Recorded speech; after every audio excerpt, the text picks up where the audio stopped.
Monsieur le bourreau est susceptible. De Pierre Bouchardon. Voici le drame. En 1828, dans le minuscule village d'Hébé-Crevon, situé à 1 lieue et demie de Saint-Lô, vivait Charles le Baron, marié depuis 5 ans à Cécile Françoise le Boucher. Il possédait du bien au soleil, et plusieurs chevaux piaffaient dans son écurie, avec lesquels il exerçait le métier de charroyeur. Cécile avait épousé à son corps défendant. Très jeune alors, elle entrait dans sa 18e année. Elle n'avait même pas la beauté du diable. Petite, maigriotte, jaunâtre, les yeux gros. Elle ne rachetait aucune de ses disgrâces physiques par ses qualités de ménagère. D'humeur maussade, elle négligeait sa maison et dévorait sa bile. Furieuse qu'on ne l'eût point consultée sur ses goûts, et qu'on lui eût en quelque sorte forcé la main. Dès le premier jour, elle s'était prise à détester son mari. Aussi mit-elle tout en œuvre pour obtenir la séparation de corps. N'imagina-t-elle pas de se balafrer profondément la figure, avec une fourchette, et de le dénoncer ensuite au procureur du roi, alléguant qu'il lui avait porté des coups de couteau. Mais le docteur Giffard, médecin légiste, frappé de la multiplicité et de la symétrie des blessures, déjoua facilement sa ruse. Pour en finir, elle proposa de l'argent, et même le mariage à un certain Clément, dit le roi, le valet d'écurie, s'il voulait verser du poison dans le pichet de cidre de son maître. Mais l'honnête garçon refusa avec horreur. Maintes fois, les deux familles s'étaient interposées en vue de rapprocher les époux, mais les réconciliations ne duraient guère. Le feu couvait sous la cendre, et les proches voisins prévoyaient le pire. Ils ne se trompaient pas.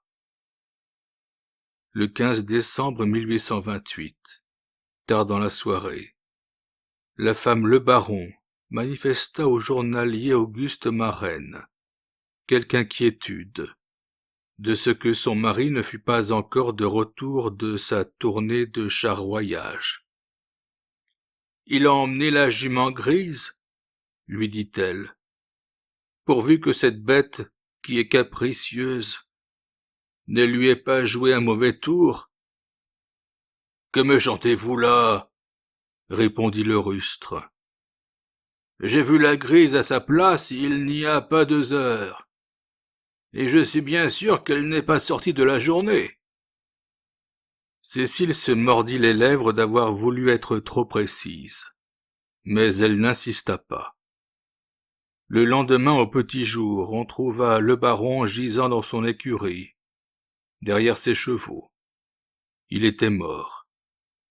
On crut tout d'abord qu'une ruade avait pu l'assommer, mais un examen plus attentif révéla qu'il n'en était rien. Nul désordre en effet dans la disposition de ses vêtements. De traces de sang, nulle part. Par contre, ses genoux et ses cuisses s'étaient maculés de boue, alors que son pantalon ne présentait aucune déchirure aux endroits correspondants. Remarque plus décisive encore, les pans de la chemise portaient l'empreinte de doigts ensanglantés, et les mains de la victime étaient vierges de toute tache rouge. Enfin, les os du crâne avaient été littéralement réduits en bouillie, et la face apparaissait toute couverte d'affreuses meurtrissures. Que conclure de tout cela? Les docteurs Giffard et Letereux, amenés par le parquet de Saint-Lô, affirmèrent sans réserve qu'il y avait eu crime, et crime commis avec une barbarie affreuse. Restait à découvrir l'assassin. Les soupçons des magistrats se tournèrent dès l'abord du côté d'un certain Jacques Vauthier. C'était un homme marié et père de 4 enfants, qui travaillait habituellement chez le baron. Dès son deuxième interrogatoire, il avouait tout. Et voici comment, s'il disait vrai, le drame s'était accompli. Depuis déjà longtemps, Cécile le baron le harcelait, pour qu'il la débarrassât de son époux. Mais il avait des scrupules, que les plus séduisantes promesses d'argent, ne parvenaient pas à vaincre. Le 15 décembre seulement, il se laissa fléchir. « L'occasion est favorable, » lui glissa-t-elle tout bas. « Charles est allé faire du froment dans le pays. Il rentrera exténué de fatigue et s'endormira d'un sommeil de plomb. Arrivés à pas de loup, j'aurai laissé la porte de la chambre entr'ouverte et je passerai avec ma fille dans le cabinet voisin, pendant que... vous me comprenez. D'ailleurs, je suis prête à vous donner un coup de main s'il est nécessaire. » Et cet horrible programme s'exécuta. Vautier attendit dans la cour que tout le monde fût couché. Puis, un peu après 11 heures du soir, il pénétra à bas bruit dans la chambre. Il vit le charroyeur qui dormait à la rive, c'est-à-dire du côté de la porte. Il lui asséna aussitôt sur la tête un formidable coup de matraque. Le baron eut encore la force de sortir de ses draps, mais il s'écroula sur la chaise qui se trouvait à la tête du lit, et s'en vint rouler jusqu'aux jambages de la cheminée. Il avait son compte. Sa femme toutefois jugea plus prudent de l'achever, et elle prit pour instrument de mort ses sabots. Les 2 assassins alors l'habillèrent. Par surcroît de précaution, ils lui entourèrent le crâne de 2 mouchoirs, pour qu'on ne suivît pas la trace de son sang, et le portèrent sans désemparer dans l'écurie, convaincus que les gens croiraient à la mort accidentelle. Ensuite ils firent la toilette de la chambre, répandant de la cendre sur le plancher, partout où existaient des flaques rouges.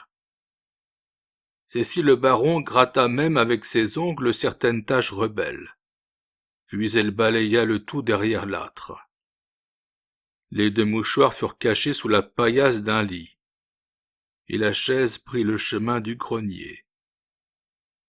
Durant ces macabres opérations, la femme soupirait. « Pourvu que je puisse pleurer demain matin, quand je jouerai la comédie, et annoncerai aux gens que je me meurs d'inquiétude, mon mari n'étant pas rentré. » Elle nia tout, et traita Vautier d'imposteur. Malheureusement pour elle, un témoignage et une découverte l'accablèrent. Un cultivateur du nom de Thomas Lemoussu vint déclarer que le 15 décembre, se trouvant passé un peu avant minuit, devant le porche de la cour Le Baron, il avait entendu ces mots. « Au v'là du monde, j'allons être pris !» Au clair de la lune, il avait alors aperçu à travers la barbacane de la porte un homme et une femme qui tenaient chacun par un bout un long paquet. L'homme marchait à reculons, mais la femme lui faisait face, et il la reconnut positivement. « Est-ce vous, le baron ?» demanda-t-il. Pour toute réponse, le couple se réfugia en hâte dans l'étable voisine. Un peu plus tard, le moussu eut la curiosité de regarder encore. Les 2 mêmes personnes revenaient à la maison en disant « Nous v'là garantis !» Impossible d'esquiver une déposition aussi grave, et évidemment sincère, parce que désintéressée. Mais Cécile le baron eut encore bien moins à répondre, quand on découvrit dans sa poche les 2 mouchoirs maculés de sang, qui avaient enserré la tête de son mari. Elle était allée les reprendre sous la paillasse, jugeant moins dangereux de leur donner cette nouvelle cachette. Accablée par l'évidence, elle se résigna à faire des aveux, mais en les mesurant au compte-gouttes. ainsi forcée de reconnaître qu'elle avait aidé à transporter le cadavre. Elle s'obstina à prétendre qu'elle avait été la spectatrice involontaire et horrifiée de toute la scène du meurtre. C'était se moquer des gens. L'affaire fut portée devant les assises le 24 mars 1829. Le conseiller Charles Renaud présidait, et le baron Boulanger, procureur général près la cour royale de Caen, s'était transporté en personne à Coutances pour soutenir l'accusation. La salle d'audience était si exiguë que bien peu de personnes y avaient pu trouver place. Mais dès 7 heures du matin, la foule encombrait les carrefours que devaient traverser les accusés. Et la curiosité garda si peu de mesure qu'un spectateur se permit de soulever la cape sous laquelle la femme le baron dissimulait son visage. Vautier avait fait quelques toilettes. Il portait une longue blouse bleue et une cravate rouge. Mais son physique le desservait. Avec ses cheveux trop longs, son nez bossu, et la taie qui lui recouvrait entièrement l'œil gauche, il était de ceux qu'on n'ait point aimé rencontrer au coin d'un bois. Pendant l'appel des témoins, on s'aperçut que l'un des jurés avait réussi à quitter sa place, sans attirer l'attention de personne. C'était à croire qu'il s'était échappé par une trappe. On le retrouva qui errait comme une âme en peine dans les couloirs du palais de justice. Monsieur Charles Renaud le fit ramener à son banc et le traitant comme un prisonnier évadé, lui infligea un blâme sévère. Les débats n'apportèrent aucun élément nouveau. Les deux accusés ne voulant rien modifier au système de défense que chacun avait adopté, et s'obstinant à demeurer sur leur position. Le récit de l'assassinat fit frissonner. C'était le crime paysan dans toute son horreur. Le procureur général demanda 2 têtes. Maître Dudouis, l'avocat de Vautier, supplia les jurés d'écarter la préméditation. Quant au défenseur de Cécile, maître Robert, il s'éleva contre les préventions qui encombraient la cause. « Je ne puis m'empêcher de le dire bien haut, » s'écria-t-il. « Je crains l'effet d'une dangereuse réaction sur vos consciences. Des rumeurs populaires se sont fait entendre ici même, avant qu'ait sonné l'heure de la justice. Et tels sont dans cette lamentable affaire les préjugés et les partis pris, qu'on dirait vraiment que les portes de cette enceinte se sont ouvertes, juste pour donner le temps à 2 malheureux d'entendre prononcer l'arrêt fatal. » L'assistance était houleuse, bruyante et indisciplinée. Elle avait à maintes reprises interrompu le réquisitoire et les plaidoiries. Elle salua de cris de joie le verdict inexorable que rapportèrent les jurés. Du coup, le président n'y put tenir. « C'est honteux !» protesta-t-il. « En vérité, le public se conduit d'une façon révoltante, alors qu'il devrait se respecter assez lui-même pour écouter en silence une déclaration aussi grave. » Dans la rue, la foule attendait les condamnés à mort pour les écharper. Aussi les gendarmes durent-ils les ramener à la prison, par un autre chemin. Il ne faisait doute pour personne que la justice suivrait son libre cours à l'égard de Jacques Vautier et de sa complice. L'époque n'était pas à la sensiblerie. La guillotine ne chômait guère, puisqu'il existait un bourreau auprès de chaque cour d'assises du royaume. Et bien rares étaient les cas où le souverain daignait user de son droit de grâce. L'échafaud se dressa donc à Coutances, le lundi 18 mai 1829. Mais au dernier moment, la femme s'étant déclarée dans une position intéressante, il fut après examen médical, et conformément à la loi, sursis à son exécution. En ce temps-là, l'usage également voulait que les exécuteurs des hautes œuvres s'entraidassent chaque fois qu'une tête devait tomber. Le bourreau du département voisin accourait en poste pour se mettre à la disposition de son confrère. Celui-ci se chargeait de la descente du couteau et abandonnait le gros ouvrage à l'aide bénévole, qui pour une fois et à charge de revanche, voulait bien besogner en sous-ordre. C'est pourquoi le bourreau de camp, maître Joanne, s'en vint prêter le secours de son bras à monsieur de Coutances, et tout se passa le mieux du monde. Un jeune vicaire de Notre-Dame de Saint-Lô, l'abbé Delaunay, avait reçu la mission d'assister les deux condamnés à leur dernier moment. De ce spectacle nouveau pour lui, il rapporta des impressions fortes, si fortes qu'il ne put résister à la tentation de les confier à un sien ami.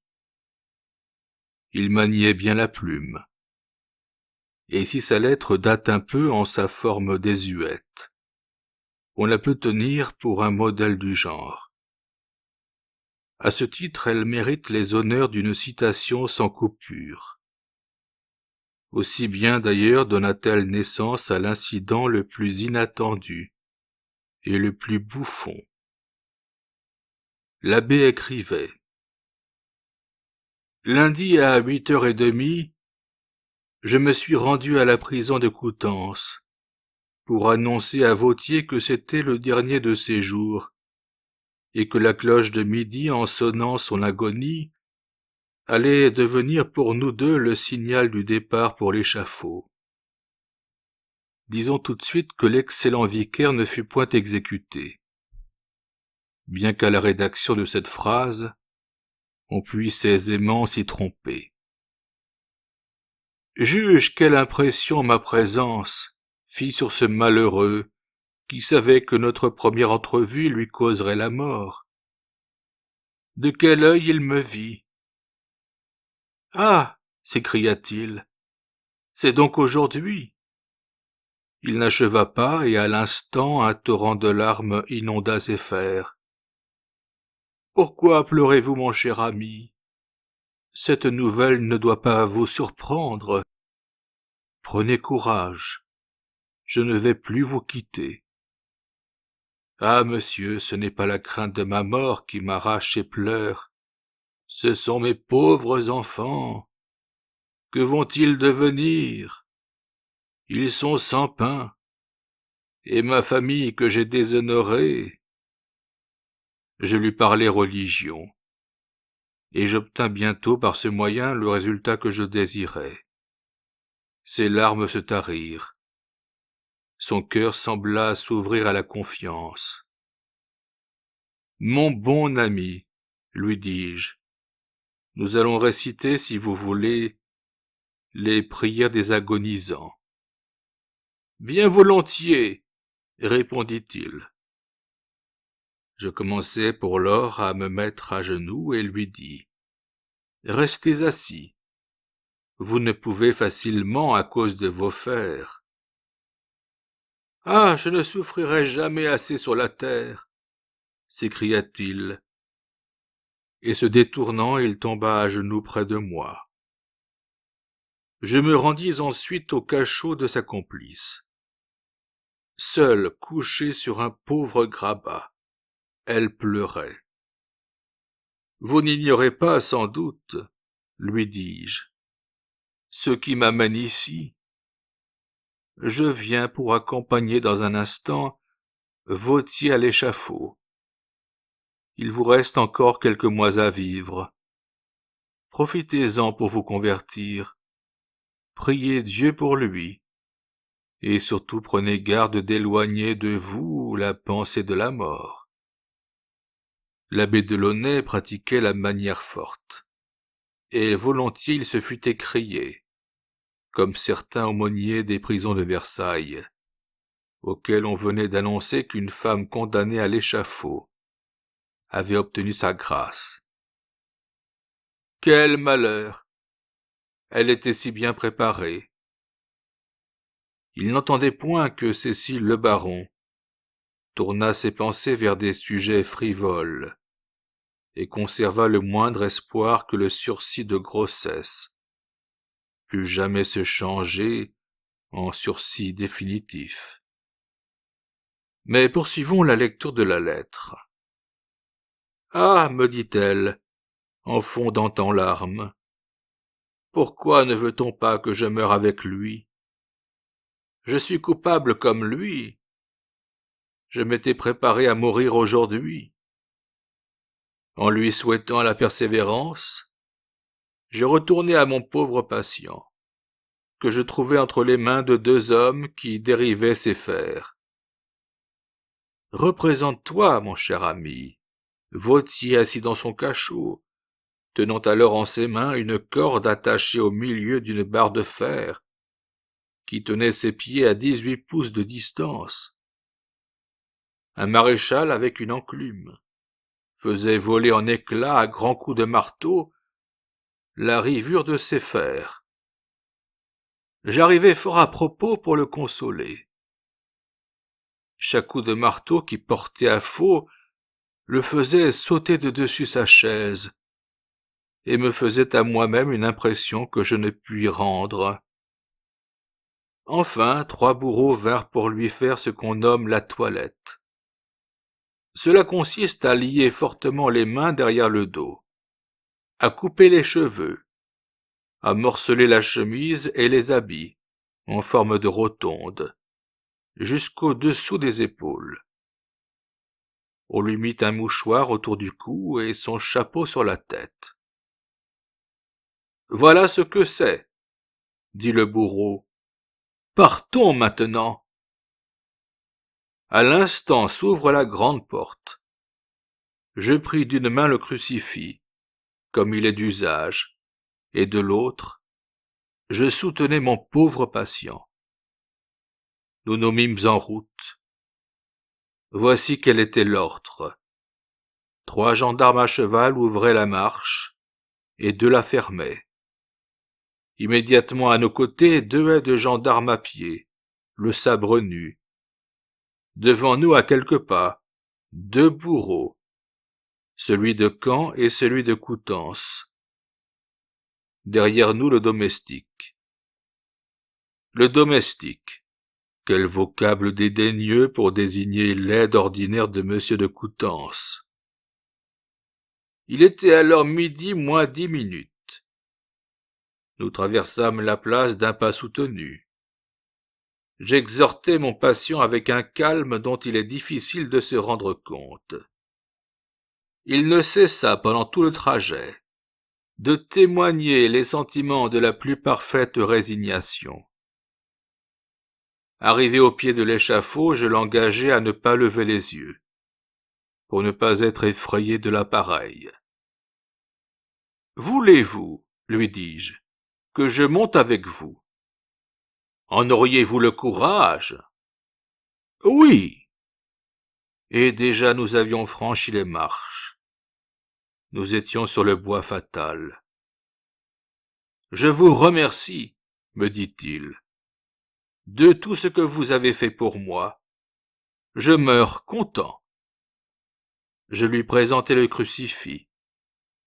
Il y colla ses lèvres, puis je l'embrassai, et je ne le vis plus. Je n'avais fait que quelques pas lorsque j'entendis le coup. C'était pour lui le coup de la mort. Et pour moi, grand Dieu! Le drame finit là. Et voici maintenant la comédie qui commence. Le correspondant de l'abbé Delaunay n'avait pas voulu garder pour lui seul une lettre aussi suggestive. Il l'avait fait lire dans son entourage, et tous avaient frissonné au récit vécu de l'exécution de Vautier. Les gazettes eurent vent de la chose, et ce fut un jeu pour elles d'arriver à prendre copie du précieux document. Comme bien on pense, elles le publièrent. L'Écho de la Manche commença, sans soulever la moindre réclamation. Et quelques jours après, le journal de Caen imita l'exemple de son confrère. Mais cette fois quelqu'un se fâcha tout rouge. C'était Monsieur de Camp. Il courut chez l'huissier et fit délivrer citation au sieur Chalopin, éditeur du second journal, d'avoir à comparaître devant messieurs les présidents et juges composant le tribunal correctionnel du chef-lieu du Calvados, pour s'entendre condamné du chef d'injure envers un dépositaire de l'autorité publique à 200 francs de dommages-intérêts, sauf à monsieur le procureur du roi à requérir, dans l'intérêt de la vindicte publique, les peines prévues par l'article 19 de la loi du 18 mai 1819. 200 francs de dommages-intérêts. Le chiffre fait sourire aujourd'hui.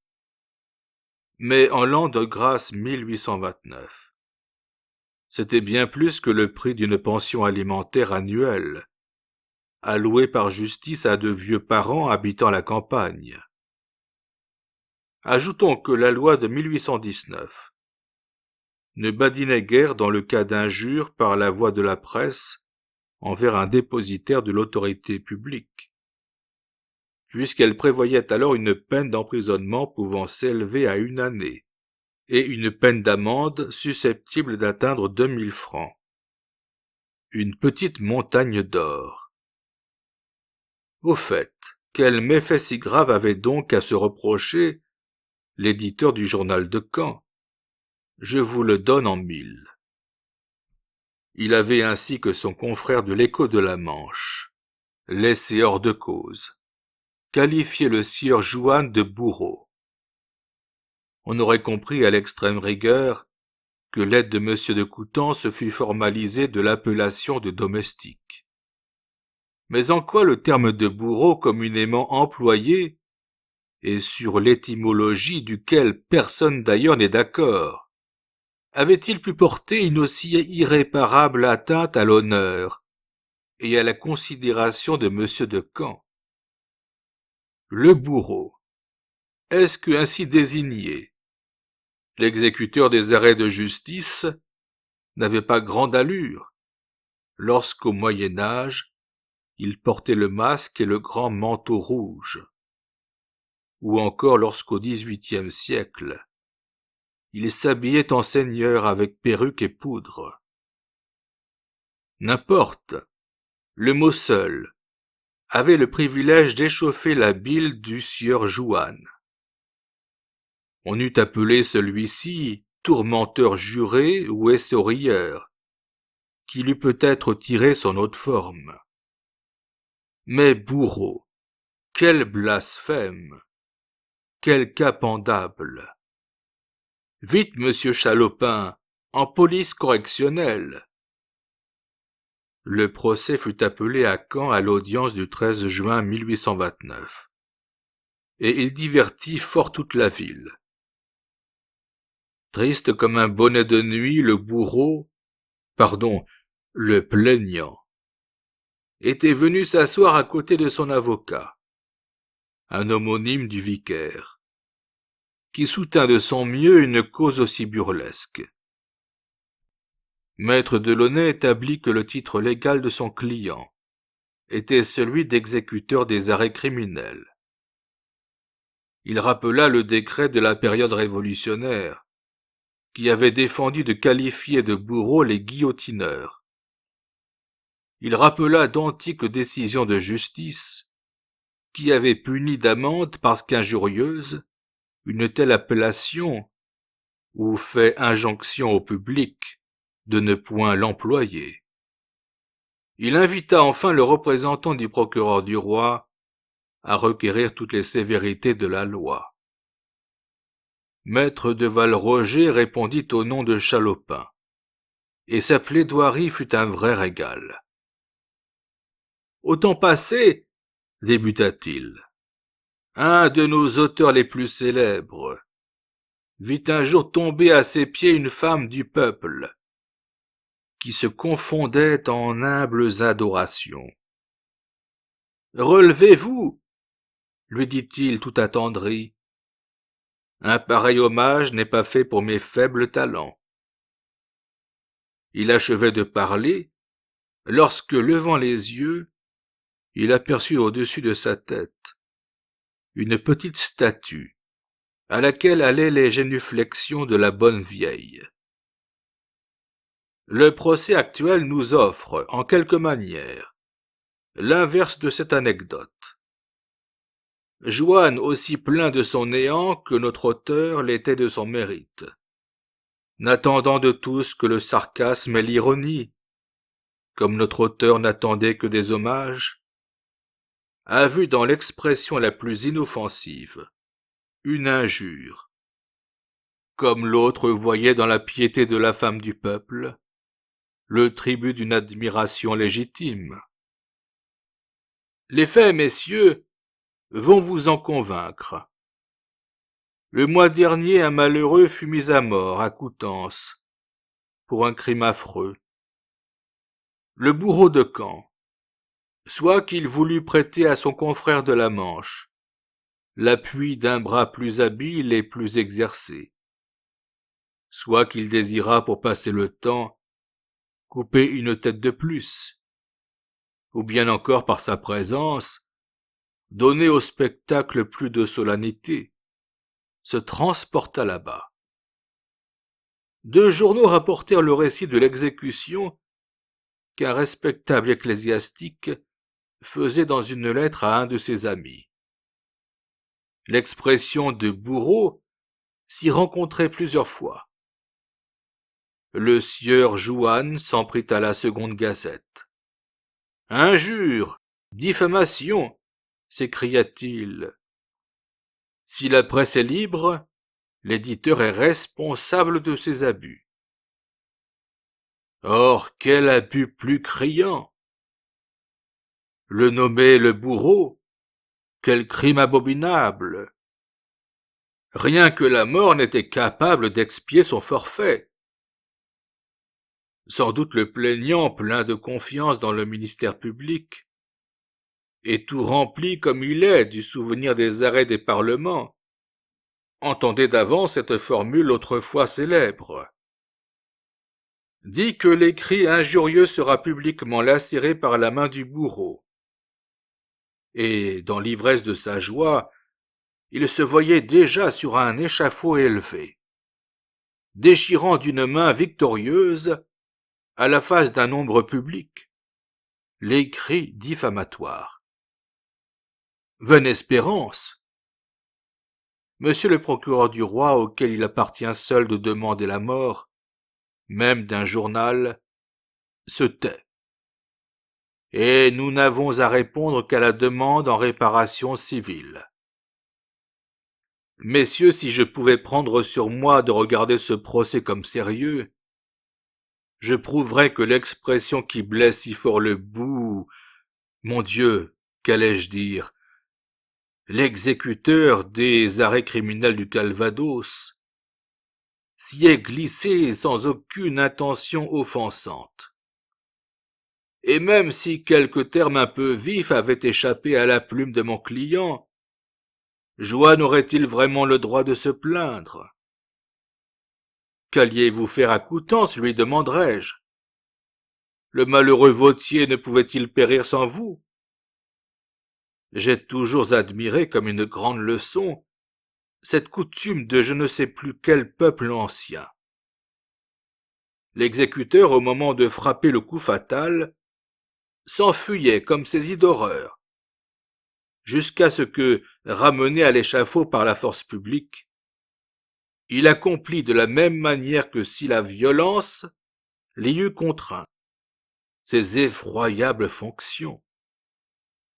Et en effet, quelque odieux que puisse être un criminel, c'est un homme après tout, et j'avais toujours cru qu'il devait en coûter à un de ses semblables d'être pour lui le ministre de la mort.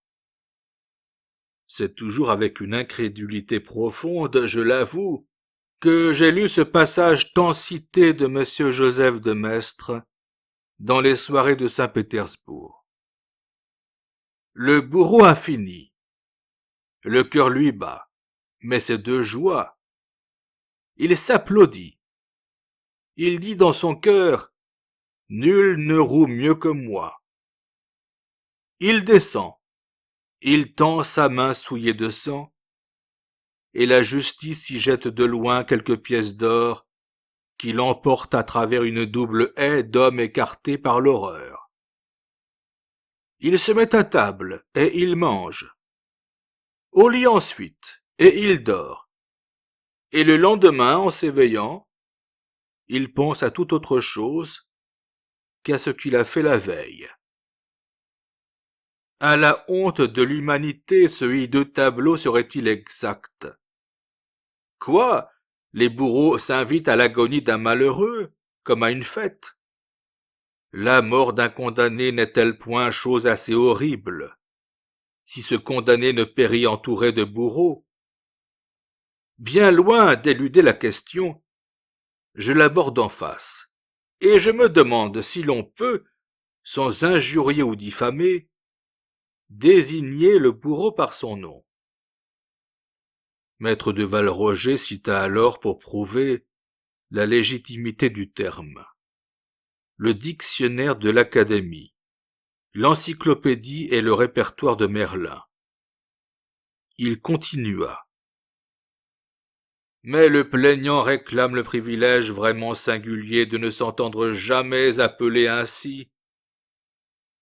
Du greffe poudreux du Parlement de Rouen, il tire de vieux arrêts qui viennent lui prêter assistance.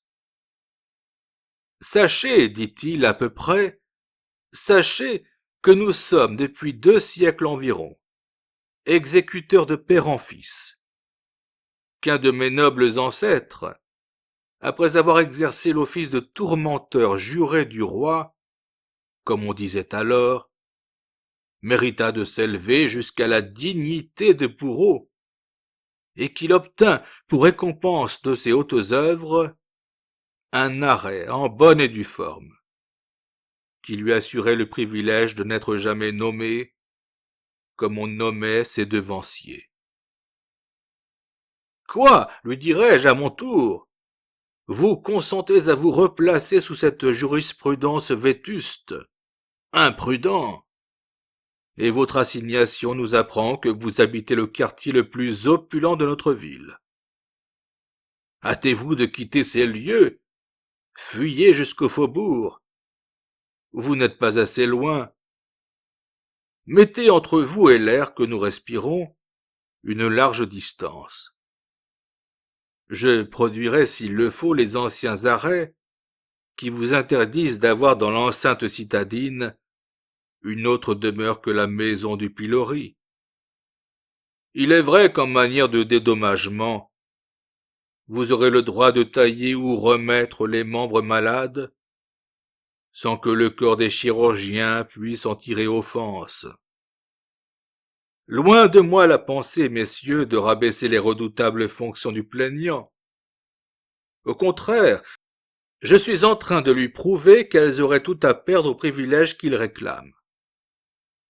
S'il y a quelque chose d'offensant pour lui dans cette affaire, l'injure gît tout entière dans sa plainte, où il ne répudie le mot que parce que la chose, croit-il, est peu honnête, et demande d'être voilée par une expression décente. Pourquoi cette pudeur? C'est de ne pas connaître toute la dignité de son ministère, et je veux, pour lui offrir quelque consolation des rires malins qui ont accueilli son apparition dans cette enceinte, apprendre à tous ceux qui m'écoutent quelle est la dignité des augustes fonctions de maître Jouanne. Toute grandeur, a dit un philosophe illustre, j'ai renommé Monsieur de Maistre. Toute puissance, toute subordination repose sur l'exécuteur. Il est l'horreur et le lien de l'association humaine. Ôtez du monde cet agent incompréhensible. Dans l'instant même, l'ordre fait place au chaos.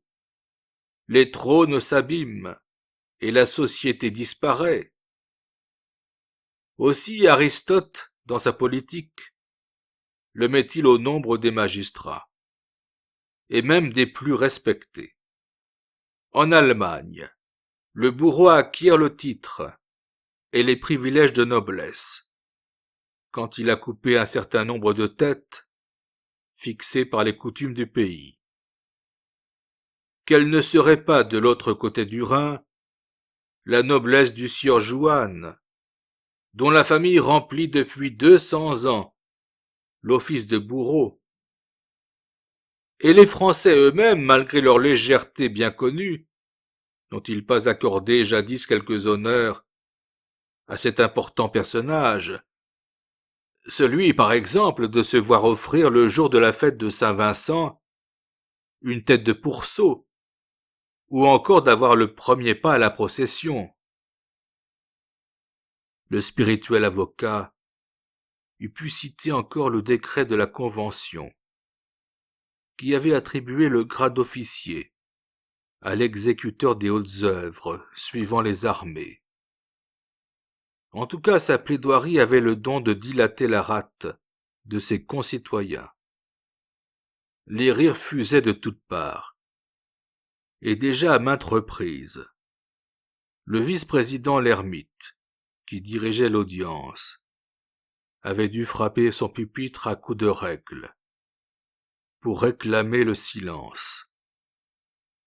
Maître de Valroger continua un certain temps encore à cribler de ses épigrammes l'infortuné bourreau, dont la mine funèbre contrastait avec les faces épanouies des spectateurs. Il acheva. Le mot qui exprime des fonctions si augustes pourrait-il donc avoir quelque chose de bas et de rampant? Non. Il appartient au style le plus élevé. J'en atteste Racine et ses vers immortels. Bourreau de votre fille, il ne vous reste enfin que d'en faire à sa mère un horrible festin. J'en ai pour garant encore ce passage de Marino Faliero, où M. Casimir de la Vigne peint ainsi la justice de Venise. La mort frappe sans bruit, le sang coule en silence, et les bourreaux sont prêts quand le soupçon commence. Si donc l'expression de bourreau ne dépare pas les plus beaux vers de notre langue, il n'y a, je le répète, rien d'injurieux dans ce procès pour le sieur Juan que sa plainte elle-même, où il semble renier sa noble profession. Apprenez-lui, messieurs, à bien comprendre la dignité du mot et de la chose, et comme Platon veut qu'on fasse au poète, dans sa République, prodiguez-lui de justes hommages, couronnez-le de fleurs, et mettez-le poliment hors de cour, chargé d'honneur, mais ayant perdu son procès. Les magistrats eux-mêmes avaient peine à tenir leur sérieux, et ce fut le sourire aux lèvres que le vice-président Lermite donna la parole à M. de Vanne-en-Brsse, juge auditeur, faisant fonction de ministère public. Ce jeune homme se borna à soulever sa toque au large galon d'argent, et sans quitter son fauteuil, conclut d'un mot à la relaxe de Chalopin, l'abus du terme attaqué pouvant seul constituer une injure. La cause était entendue.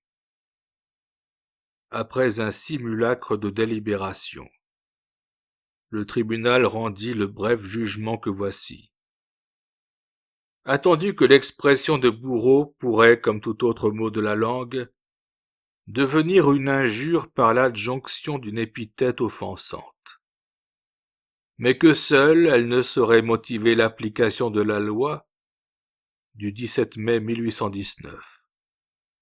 Décharge Chalopin de l'action et condamne la partie civile aux dépens.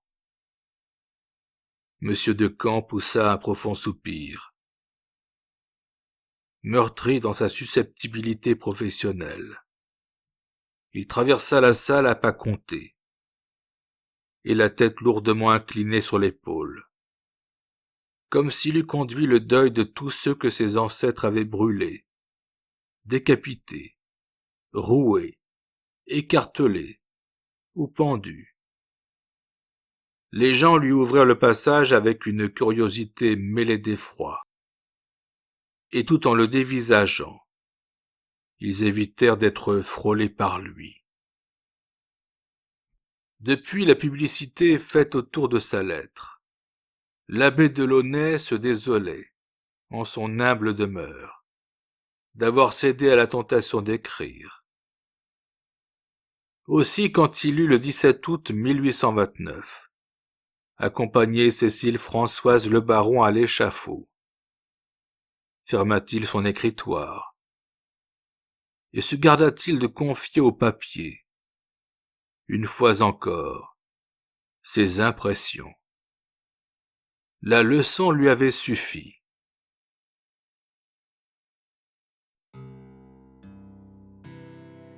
Vous venez d'écouter une lecture de Guillaume de Louvencourt.